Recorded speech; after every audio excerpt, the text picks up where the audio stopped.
Monsieur Dunoyer, bonjour. Bonjour. Alors, vous êtes député de la Nouvelle-Calédonie, vous siégez à l'UDI, vous êtes aussi rapporteur pour avis du budget. Alors, vous allez présenter demain votre rapport.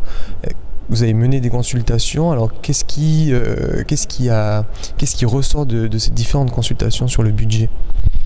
Alors, il ressort plusieurs choses, parce qu'il se trouve que ce budget Outre-mer 2019 est un budget assez exceptionnel ou extraordinaire. D'abord sur la forme et dans le fond. Il est extraordinaire parce que ces crédits se présentent en augmentation très forte. La totalité de la mission, c'est plus 22% d'augmentation. Il n'y a pas d'autre mission du PLF, du projet de loi de finances, qui augmente autant. Mais il faut toujours regarder en dedans par rapport à cet affichage d'où vient cette augmentation. Alors cette augmentation, en fait, ce n'est pas vraiment des crédits supplémentaires. Pour partie, ce sont des crédits qui ont été auparavant, qui étaient alloués aux entreprises ou aux particuliers dans certains territoires d'outre-mer. Je pense à l'abattement, à l'impôt sur le revenu, qui bénéficiait et qui bénéficiera toujours à un grand nombre de contribuables et de foyers, mais pour quelques-uns, pour 15% d'entre eux, l'abattement va être réduit. Et puis je pense à la TVA non perçue récupérable qui bénéficiait aux entreprises, et essentiellement les entreprises des Antilles, si je dois faire court, au bassin de l'océan Indien, ce dispositif va être repris, annulé. Et donc ces crédits, qui auparavant étaient alloués sous une forme d'aide fiscale, ils sont maintenant récupérés dans de nouveaux crédits de la mission. Donc la mission augmente, mais les critiques à l'égard de cette augmentation, c'est que c'est une vraie fausse augmentation, qu'auparavant on dépensait cet argent sous une forme, on la dépense sous une autre. Je ne rentre pas plus dans le détail, mais objectivement quand même, il faut reconnaître que cette mission, elle cherche à mettre en place les premières orientations du livre bleu, puisque vous savez que cette année, en juin, on a eu les conclusions du livre bleu Outre-mer qui ont été déposées à l'Élysée, qui ont été reçues et réceptionnées par le président. Donc ce premier budget, c'est une déclinaison des orientations du livre bleu. C'est aussi un budget qui cherche à faire mieux en fonction de ces orientations dans les territoires, de deux manières. D'abord en développant l'investissement, notamment l'investissement public, en infrastructure, en école, en réseau d'eau et d'assainissement, parce que ce sont des priorités qui ont été identifiées par les populations des Outre-mer avec des manques criants. Et puis, et c'est là où le débat est le plus intéressant peut-être, sur l'aide aux entreprises et indirectement à l'emploi. Là, il y a un vrai bouleversement des habitudes. Sans être trop technique, on a un ancien dispositif qui disparaît, le crédit d'impôt compétitivité entreprise, celui-là disparaît, il est transformé en abaissement de charges patronales, mais reste encore à savoir exactement quel est le périmètre de cette exonération de charges patronales. On a les deux dispositifs que j'indiquais tout à l'heure qui disparaissent au bénéfice de nouveaux mécanismes d'aide, de financement aux entreprises, soit par l'AFD avec des prêts bonifiés, soit par la BPI au travers de prêts de développement, entre autres. Donc on voit qu'il y a en fait un effet de translation entre d'anciennes habitudes qui duraient depuis un moment et face auxquelles le gouvernement oppose une inefficacité qu'il veut donc réformer. Et donc forcément, quand il y a une translation, quand les habitudes changent, il y a de la réticence, il y a des inquiétudes. Et ça, je l'ai relevé, donc il faudra que je l'indique demain à la ministre. Malgré tout, malgré certainement des présentations qui ont pu être faites, objectivement, il y a un certain nombre d'acteurs économiques, de chambres consulaires, de syndicats patronaux, d'élus, comme on l'a vu à l'occasion du débat dans l'hémicycle, qui sont surpris, étonnés de ne pas être mieux informés, plus informés par rapport aux conséquences de ces changements. Alors, vous avez parlé de l'abattement fiscal et de la TVA-NPR qui la semaine dernière a fait beaucoup de débats dans l'hémicycle. L'ensemble des députés ultramarins étaient vent debout contre cette réforme et cette suppression de la TVA-NPR.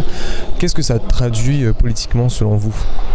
Alors c'est déjà rare effectivement de voir que d'un bord à l'autre de l'hémicycle, toute sensibilité politique confondue, on trouve chez les députés ultramarins une unanimité pour, je pense, évoquer des inquiétudes, un déficit d'explication en amont, ce que j'indiquais tout à l'heure, mais surtout des inquiétudes par rapport aux perspectives. Ce qu'ils ont dit, ces députés, c'était qu'il y avait deux choses qui étaient défaillantes. Une communication insuffisante à l'égard des entreprises, ou plutôt des bénéficiaires, mais ils parlaient notamment des entreprises. Et surtout, et je pense que c'est le point le plus important, des précisions sur cette nouvelle forme de contribution ou d'aide ou de soutien à l'économie. Ce que la TVA-NPR avait vocation à réaliser avant, avec, dit-on, 100 millions d'euros par an. les députés se sont dit et ont interrogé la ministre pour dire mais vous le supprimez très bien, vous proposez de nouveaux mécanismes, d'accord, mais qu'est-ce qui nous assure que les mêmes entreprises bénéficiaires de ces soutiens aujourd'hui seront également bénéficiaires des nouveaux dispositifs? Et c'est là où le débat est intéressant, puisqu'en l'occurrence, il ne s'agit pas non plus de dupliquer le même périmètre avant-après. Il y aura des entreprises, ça a été dit, qui seront moins gagnantes ou perdantes, de nouvelles entreprises à l'envers qui seront gagnantes, et pour le coup, l'ensemble du tissu économique ultramarin, non seulement dans ces territoires, mais à l'échelle de tous nos territoires outre-mer, vont bénéficier des nouveaux mécanismes. Et ça, c'est une dimension importante aussi, puisqu'elle a été dite, je ne peux pas l'ignorer, cette espèce de forme de concurrence qui peut exister entre les territoires, puisque la TVA NPR et l'abattement à l'impôt sur le revenu ne bénéficiaient qu'à certains territoires. D'autres, comme la Nouvelle-Calédonie par exemple, ou la Polynésie, qui sont autonomes fiscalement, n'étaient pas concernés. Et bien maintenant qu'ils sont supprimés, l'argent tiré de la nouvelle ventilation de ces crédits va bénéficier à l'ensemble des territoires et ça fait naître chez certains de nos collègues des inquiétudes. Est-ce que les territoires vont être moins soutenus? À quelle hauteur? Les entreprises moins accompagnées? Dans quel secteur? Voilà, je pense qu'il y a beaucoup de questions, de questionnements qui nécessitent des explications, qui nécessitent aussi un peu de temps et de la pédagogie de la part du gouvernement. Alors, vous êtes très engagé sur, et la Nouvelle-Calédonie également, sur la question des violences faites aux femmes. Est-ce que, selon vous, ce budget vient répondre à cette problématique? Alors, dans la mission, les crédits de la mission Outre-mer, on ne retrouve pas la totalité de l'action du gouvernement conduite pour lutter contre les violences. Mais justement, moi, j'ai souhaité faire un focus particulier dans mon rapport. D'abord parce que je suis engagé à titre personnel, ça faisait partie d'un de mes engagements de campagne aux élections législatives, et surtout parce que malheureusement, un grand nombre de territoires, notamment la Nouvelle-Calédonie, mais c'est vrai de la Polynésie française également, un grand nombre de territoires ultramarins sont malheureusement au-dessus de ce qu'on constate, et ce qui est déjà pas bon, à l'échelle nationale. On a des taux de violences sexuelles, de violences physiques et même de violences verbales qui sont entre 7, 8 et 9 fois supérieurs en Nouvelle-Calédonie, en Polynésie française, par exemple, par rapport à la moyenne nationale. On ne peut pas considérer que ces statistiques, qui d'ailleurs sont très anciennes et sont peut-être encore pires à l'heure où je vous parle, ne doivent pas entraîner une réaction et un investissement personnel bien sûr, mais un investissement financier aussi sur ces territoires. Donc l'objectif, c'est de mettre un focus à nouveau, comme je l'ai fait lorsque nous avons examiné la loi contre les violences sexuelles et sexistes, dont je suis rapporteur pour application, pour attirer de nouveau l'attention de la ministre, mais qui est bien sûr sensibilisée sur cette question, sur l'importance qu'il y aurait d'abord à élargir les statistiques. C'est une proposition que je formule. Elles sont très souvent menées dans l'Hexagone, parfois dans les DOM, mais très rarement dans les TOM. Et nous pâtissons de ce déficit de connaissances statistiques. Il faut aussi conduire peut-être à ce que ça soit plus lisible, c'est votre question, et que dans la mission Outre-mer, des crédits alloués au soutien aux victimes, aux femmes qui sont victimes de violences, pour les accompagner dans leur dépôt de plainte, dans les difficultés qu'elles ont à gérer un quotidien avec un conjoint violent par exemple, et d'autres mesures, qu'elles soient logées dans les crédits Outre-mer, pour qu'ils soient visibles.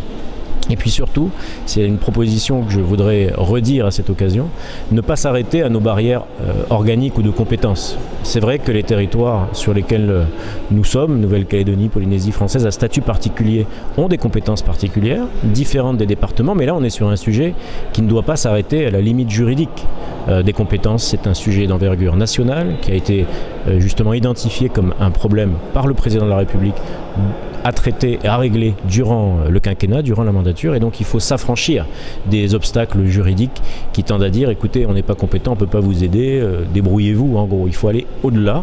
Et voilà, j'ai voulu donc mettre ce focus parce que c'est bien sûr, quel que soit les territoires, un problème, mais c'est un problème beaucoup plus exacerbé dans certains territoires ultramarins. D'accord, alors vous êtes aussi très engagé sur la défense des récifs. La Nouvelle-Calédonie, un des plus beaux lagons au monde, et aussi, du point de vue de la biodiversité, une vraie richesse. Vous comptez déposer un amendement concernant l'IFRECOR. Est-ce que vous pouvez nous en dire plus ? Oui, alors l'IFRECOR, c'est l'Institut français pour l'initiative pour les récifs coralliens. C'est un organisme qui réunit des élus, des organismes scientifiques et qui porte d'une certaine manière la politique nationale à la défense des récifs coralliens. C'est un institut qui est doté de 500 000 €, qui bénéficie de 500 000 € pour ses actions, mais nous sommes en 2018 dans l'année internationale pour les récifs coralliens. Ce n'est pas une année anodine. Nous avons, malheureusement, ça a encore été dit à l'échelle internationale à l'ONU, des préoccupations de dérèglement climatique qui continuent et des effets, notamment sur les récifs, qui continuent de produire leurs effets, avec du blanchissement qui, partout dans le monde, menace nos espaces récifaux.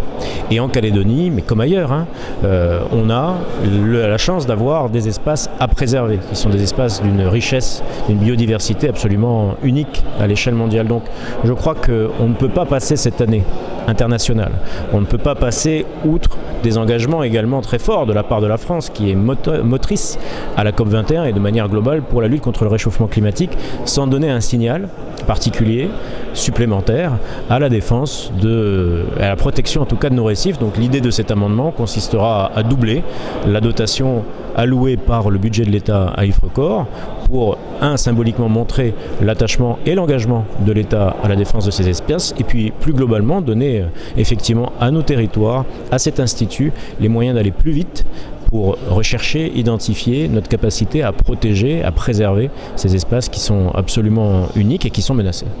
Alors ce lundi soir, vous participez à un débat à Sciences Po sur le référendum. Est-ce que c'est important, selon vous, d'expliquer aussi au public hexagonal l'importance de cette date Oui, c'est fondamental. On n'a pas assez eu l'espace pour échanger un peu plus avec les Français et leur expliquer les enjeux de ce référendum. Donc ce soir, cette conférence, elle est à saluer pour cette raison. Elle est aussi à saluer parce que c'est l'initiative de 2 étudiants qui ont pris sur eux d'organiser cette conférence avec des sujets importants, des intervenants nombreux. Et puis Sciences Po, qui est un institut universitaire prestigieux, donc ça permet de reposer simplement les termes du sujet, l'organisation du référendum. Est-ce qu'il est bien organisé? Est-ce qu'il est suffisamment sécurisé, accompagné? Est-ce que le résultat, comme nous le souhaitions, sera incontestable? La réponse est oui, mais il faut expliquer comment on y est parvenu. Et puis une autre partie plus ouverte sur l'après-référendum, parce que la question du référendum, c'est déjà la question de l'après-référendum, avec différentes options ouvertes par le droit international, et un débat qui sera un débat politico-technique pour expliquer notamment à ceux qui viendront quels sont les enjeux et les positionnements en Nouvelle-Calédonie. Et surtout, c'est le plus important, que ce sujet ne doit pas empêcher, ne doit pas cacher que la vraie volonté des Calédoniens, quelle que soit leur opposition sur l'avenir institutionnel, c'est de continuer à vivre ensemble sur ce territoire et dans la paix. Donc de toute façon, le résultat sera ce qu'il sera le 4.